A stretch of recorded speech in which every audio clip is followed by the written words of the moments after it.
This Week in Fish and Wildlife, sponsored by your local Montana Toyota dealers. Thursday morning, time once again for This Week in Fish and Wildlife. We're on the road this morning with Morgan Jacobson from the Montana Department of Fish, Wildlife and Parks. We're at Headwater State Park, but that's not what we're talking about. We're chatting about the beginning of the hunting season. Let's look ahead a little bit if we can. That's right, Chet. So this weekend, the archery season gets underway here in Montana, and it's a super exciting time for folks.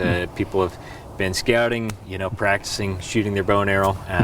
But every year we roll out a hunting season forecast for folks to kind of give people a sense of what they might observe in the field this year. And so this year that full forecast is on our website this year, but we can talk about what things are looking like here in Southwest Montana. Yeah, let's do that. Let's just kind of go into a couple of the details that are in it. I had a chance to look it over a little bit myself, but yeah, let's talk about some of those details. You bet. So last winter, if you remember, we had pretty mild winter conditions. Light snowfall. We did see some cool temperatures, but overall, winter conditions for wildlife were pretty mild, and so we did have some really good winter survival from this year. But that being said, we have experienced exceptional drought this year in Montana, especially here in Southwest Montana. So one thing that hunters need to be aware of is that drought is still going on.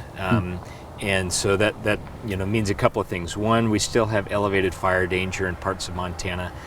So be aware of that and use caution when you're out in the field. Another thing for folks to keep in mind is, because we have this drought, it reduces forage quality for wildlife. And so you may see wildlife in diminished body condition this year. It may also have implications for things like antler growth, summer conditions for wildlife, as well as reproduction this fall. And if we do have a really harsh winter this year after the current drought that we're in, we may see some winter mortality this year. I would think there would be the potential to maybe see animals in places that we haven't seen them, or they won't be in places that we've seen them in the past as well, because of that forage situation. That's right. So for wildlife, it's all about where you can find food. And so, wherever there's good forage, wildlife will be there. And in some places, wildlife may be concentrated in areas with water, so riparian areas or other water sources, things like that. So something to keep in mind. Overall, in terms of numbers, elk are doing very well in Southwest Montana. In fact, our biologists saw even record high numbers of elk in the gravelies and the tobacco roots this season. But generally speaking, elk are doing well. Mule deer, depending on where you look, some are doing well. Some numbers are a little bit lower.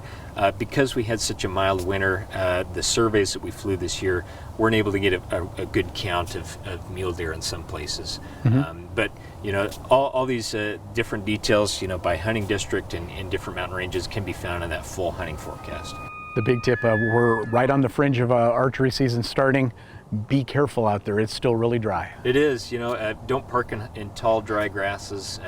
Observe fire restrictions if there are any where you are, and just be cognizant of that risk that it's still ongoing. We're still in a drought, so just be aware of that. Right. Again, Morgan Jacobson joining us this morning, taking a look at the beginnings of hunting season. Morgan, thank you very much. You bet. And that's This Week in Fish and Wildlife. This Week in Fish and Wildlife was sponsored by Toyota. Let's go places.